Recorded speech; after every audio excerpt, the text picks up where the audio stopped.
Verse 9, and Jacob said to Pharaoh, the days of the years of my sojourning are 130 years. Few and evil have been the days of the years of my life, and they have not attained to the days of the years of life of my fathers in the days of their sojourning.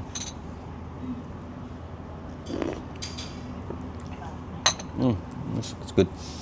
Okay. So, he starts off not with bragging, okay?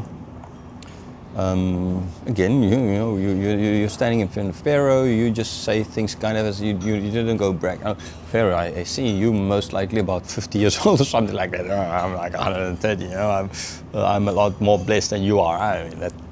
Yeah, right. So you say, it's 130 years. Now, surging. I don't think there's no human I know of that is 130 years old at the moment, for sure not. There were a few who got close to it lately, or in the previous century, or they were lately kind of going on. There's a few getting close to over the 120s, but I don't know. I can't recall of anyone ever getting to 130 that we in modern times. So to say, it's but 130 years old, right? I mean that's like, nearly 3 times my age. Not totally, but nearly. Okay. Well, 2.5 times, just over 2.5 times my age. And I don't expect to live 130 years, no way. Okay, so, and then he adds by it, so the days have been evil, and they're not nearly the length of the days of my father's sojourning. So sure, if you compare to Isaac and you compare to Abram, then they lived longer, but not a lot longer. So it's not as if they lived like 500 years and now Jacob is just going for 130 and is close to his death kind of idea.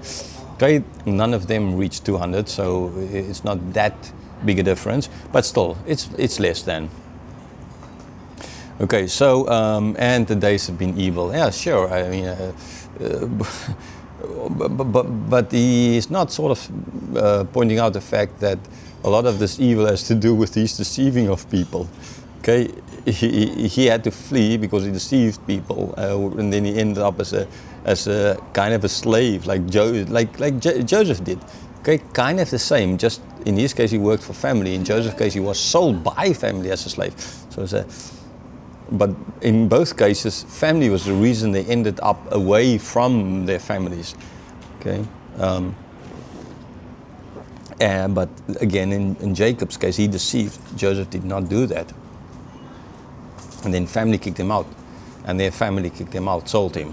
Okay, so there's a lot of similarities, but there's a lot of dissimilarities as well in the two cases. And the one was because of Jacob's own sin and his mother's sin, and his father Isaac's sin, that he had to flee. In Joseph's case, it was just clear because of his own, because of their sin, the sin of the brothers, as we've seen in chapter 37, so clearly stated by Moses. And you can go and watch that again, or if you haven't, then watch it.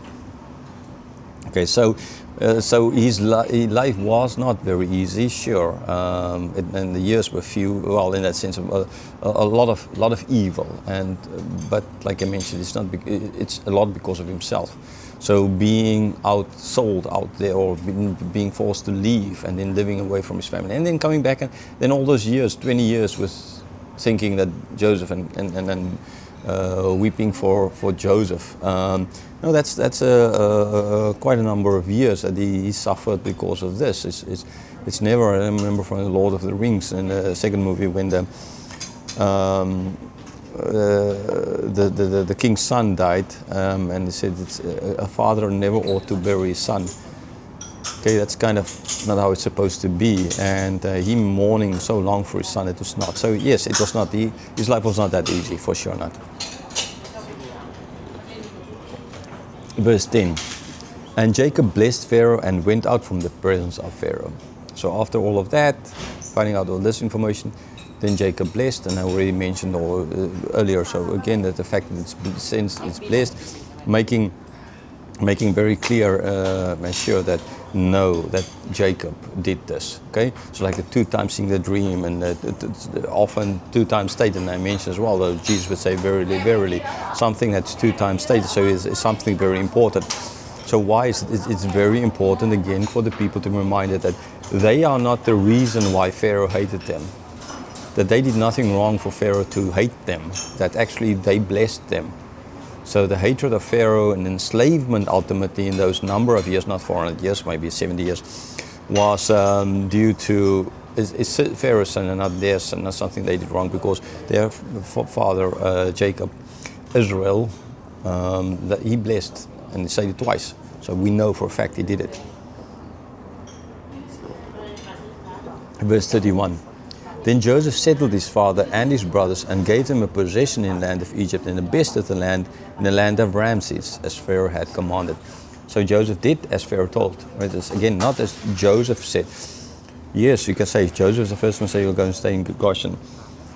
Okay, but for the simple reason that Joseph knew that this was going to happen because of this cultural thing, this abomination they were for the kind of job they did. So he foresee this, and it's so it's not again him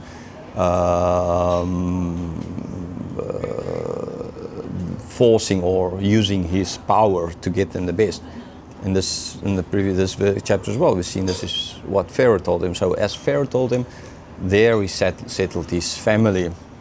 So again, a reminder to the people as they leave the promise, they were in the desert on their way. It's like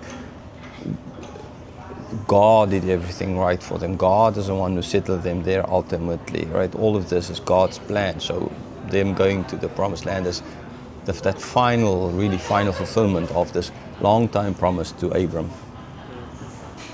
Verse 12, and Joseph provided his father, his brothers, and all his father's household with food, according to the number of their dependents.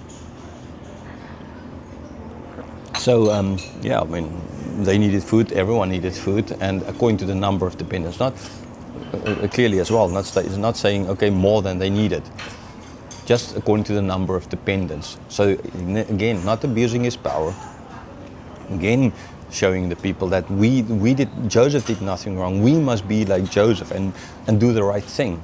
Okay, we must not use our power as now we're going to the promised land, we have this promised land, whatever we are the kings. Now we can just do everything we want to in that country and not care about anybody else. No, you still need to keep on doing the right things. There are other people in the country who needed food, and we're going to see a lot of this now. They needed food, and according to their needs, they will get. Okay, and so as well here, according to their needs, according to their number. So it is as well a very important point for us just to see here. Joseph is not abusing his power. He's doing it. He's doing the right thing. He could have, and nobody would said anything, but he did not. And may that be a lesson to the vast majority of politicians on this planet who are just in this job for themselves, unluckily in their own enrichment. Doesn't matter in which country.